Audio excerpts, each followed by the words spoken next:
Hi guys, welcome to 2019 Chief Mess Oral Questions Part 2. If you have watched the previous part, that's good, but if not, then the link to Part 1 is provided below.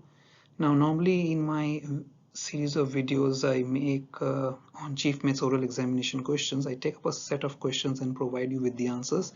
But these videos are a bit different. The credit to these videos goes to the students who have recently passed their oral examinations, and they have been kind enough to take out time and provide you not only with the recently asked questions but also some tips on how to answer it. So that's why, without wasting any time, I want to straight away get into the questions and the tips as provided in the students' words. I have not made any changes to it. So I want you to know right from the student's mouth, without any filtration of information, as to what they were asked and how they went about answering it, and the style of answering which they found beneficial towards passing the exams. So let's get started. So the student who is known as Sid, he has recently passed his oral examination in December 2019. Took about 1.5 hours to pass his examinations and answer all the questions asked of him. Before he started off his oral exams, he was asked about his career and the kind of ships he sailed on, his professional history, and he was made very clear by the surveyor that the surveyor will be asking him questions and he has to answer them. There's no need to feel nervous because it is not like an interrogation. He was also advised to speak only about the terms or terminologies about which he has knowledge or thorough knowledge of, and he should not be answering or using terms which he has little knowledge of. So the previous video, part 1, had the 27 questions asked of him, and this video starts off from question number 28, which was, why is it critical for you to maintain positive stability and trim when going into the dry dock?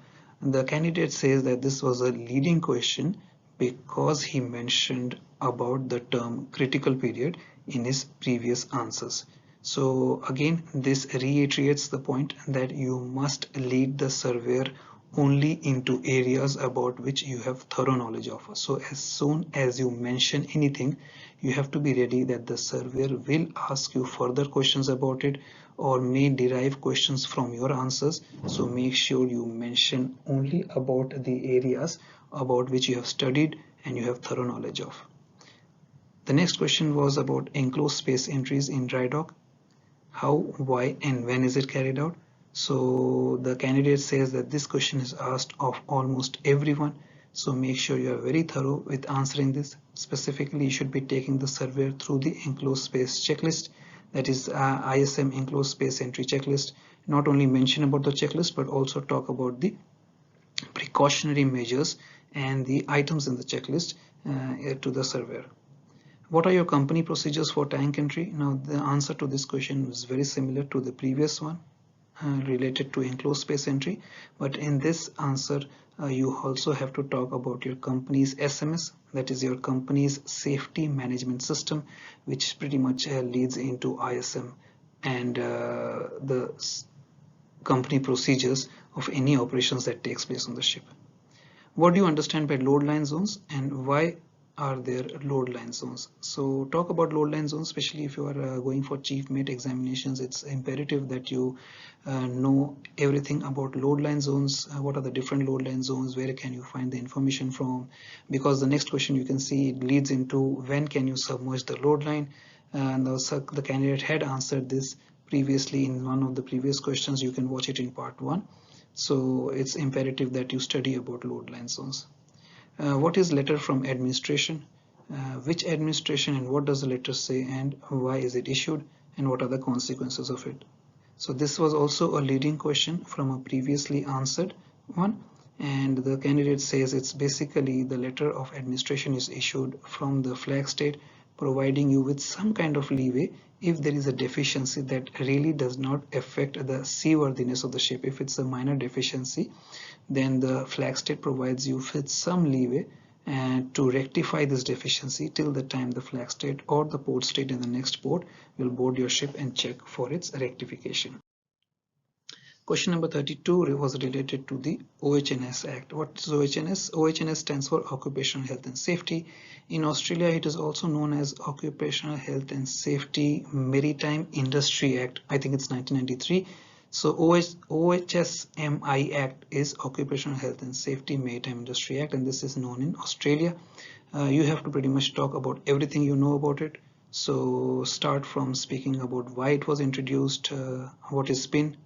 PIN is provisional improvement notice. Talk about improvement notice, talk about prohibition notice, and that should be good enough. If you don't know what this is all about, then there is a video on my channel which talks about the Occupational Health and Safety Act in detail. Make sure you watch that video, and that will be more than enough for you to be able to answer any question asked of you in this topic. What is safety equipment certificate validity and inspections required for it, and what is a window for it? I also have a video on this where I have talked about the different ship certificates. Make sure you watch it. Safe manning certificates, who issues it and what's in it. Now, it is of course issued by the flag state, and there are other elements to it as well. And again, like I said, I have videos made on it on my channel. Make sure you watch those videos and you will learn more about each of these certificates. I cannot go into each specific question and answering it now, otherwise the video will become too long, but I can recommend that you can watch my videos on these topics and learn from it. What is the documentation associated with Maritime Labour Convention or MLC? Again, covered in my channel. Safety radio certificate. In some countries it's all 3 in 1. In Australia it's 3 separate certificates. Inspection regimes and surveys for the certificates. He gave the candidate a date which was 1st of November 2014, and the candidate had to explain what happened annually, what's the window period, what are intermediate surveys, when, what's the window, renewal. So we talk about the annual surveys related to safety equipment or safety radio or safety construction certificate. Now, then there are the intermediate surveys, then there are the renewal surveys, and of course there is some window available which is the 3-month window for annual surveys and renewal surveys, but there is none for the intermediate surveys. Question number 37 is bridge resource management and what are the principles. Question number 38 is pilot deviates passage plan, and according to him, and master asks you to amend the plan. How do you do that? So then you have to talk about passage plan amendment, getting approval from the master, making sure it reflects in the documents. You have to talk more about from the documentation point of view, because tomorrow if something goes wrong, then you should be able to justify as to why it went wrong and what were the precautions taken for it, what was the action taken by you as well as the master on board ship. ECDIS safety settings. ECDIS of course stands for Electronic Charts Display Information System, and what are the safety settings and what will you change while amending the passage plan. So you can talk about the safety depth contours, you can talk about anti-grounding tools, and as the candidate explained further, he was stopped and not asked anymore. What is danger message and what is distress message? You can go into the SOLAS and the GMDSS areas and know more about it. What is a DSC alert? DSC as you stands for Digital Selective Calling Alert, and here you can talk about selecting the alert messages for one particular ship or for many ships in the area. So again, this is from GMDSS. How do you acknowledge relay or the Digital Selective Calling Alert and when? Then he was asked about the maritime safety information, where all you can get it in Australia and internationally. The candidate also provides you with some answers here, where he talks about JRCC Australia website, Inmarsat-C, and internationally you can get it from Navtex and SAT-C or Satellite-C. He was also asked about the testing procedures of the EPIRB or the emergency position indicating radio beacon, the requirements of carriage of EPIRB, where is it carried. Also asked about the frequencies and working procedures. What can you do if you accidentally activate EPIRB? Then he was asked about lowering a lifeboat in heavy weather, and I think the stress here was on explaining the on-load release mechanism of the lifeboat. So when is it used, how is it used, how is it different from offload, where the boat's weight is taken on by the water and the hooks are released. On-load is released, the boat is released when the boat has not touched the water. It is released when it is about a meter away from the water, and it is bypassing the safety mechanism and releasing the boat. in case of emergency, where you do not have the time to lower the boat all the way up to the water level. So that is what the surveyor wants, and you can go deeper into it. The survey says that you mentioned about heavy weather stops, and what is that requirement? And this was a leading question again, as the candidate had mentioned these terms.